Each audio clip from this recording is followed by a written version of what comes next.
პირველი კაბები თოჯინებს შეუკერა. ჯერ კიდევ მერვე კლასელმა ბებიის, დის და დედის ყველა კაბა გადააკეთა. მაკა ქაჯაია პროფესიით ეკონომისტია, თუმცა ყველაზე დიდ სიამოვნებას ტანსაცმლის კერვა ანიჭებს. ცდილობს თითოეულ მომხმარებელს ინდივიდუალური სტილი შეურჩიოს. ბოლო რამდენიმე წელია საყვარელი საქმიანობა შემოსავლის ძირითად წყაროდ აქცია. ფერებს ვარჩევ პირველ რიგში იმის მიხედვით ტიპაჟს რა უხდება.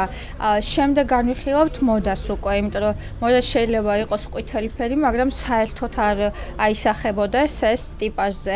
აი ამ შემთხვევაშიც ნინოს ურჩიე ღია ფირუზის ფერი, იმიტომ რომ მას კანის ფერი და თმის ფერი აქვს ღია და ძალიან ნაზად ჩასვამს ეს ყველაფერი ამ ლუქს საბოლოო ჯამში. მაკა თვლის, რომ ლამაზი კაბის საიდუმლო სწორედ შერჩეული სტილი და ადამიანზე მორგებული სილუეტია. დიზაინერი ცდილობს კაბის შექმნისას ნაჭრის შერჩევის პროცესში ჩაერთოს. მომხმარებელთან გახსნილია და თავისი საქმიანობისგან კმაყოფილებას იღებს.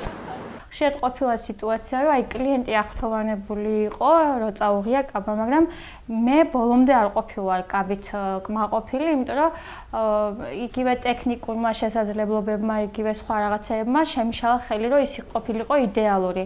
სახელმწიფო პროგრამა აწარმოე საქართველოს ფარგლებში მაკას თეთრეულისა და მზა ტანსაცმლის წარმოებისთვის საჭირო დანადგარების თანხაც დაუფინანსდა. ჩვენი იდეა მდგომარეობს იმაში, რომ გქონდეს შესაძლებლობა ვაწარმოოთ თეთრეული და პლუს მზა ტანსაცმელი, რომელიც ამ იდეის მომდევნო ეტაპია. დაახლოებით 2-3 თვეში გვექნება მზა ტანსაცმელი. აი ეს კონკრეტული თეთრეული უკვე შეკვეთა, ანუ მოეწონა ერთ-ერთ კლიენტს და თეთრეულის მწარმოებელი წამყვანი ბრენდების მსგავსად კერე ჰაუსიც მაღალი ხარისხის ნაჭრებს, 100%-იან ბამბას და სატინს იყენებს.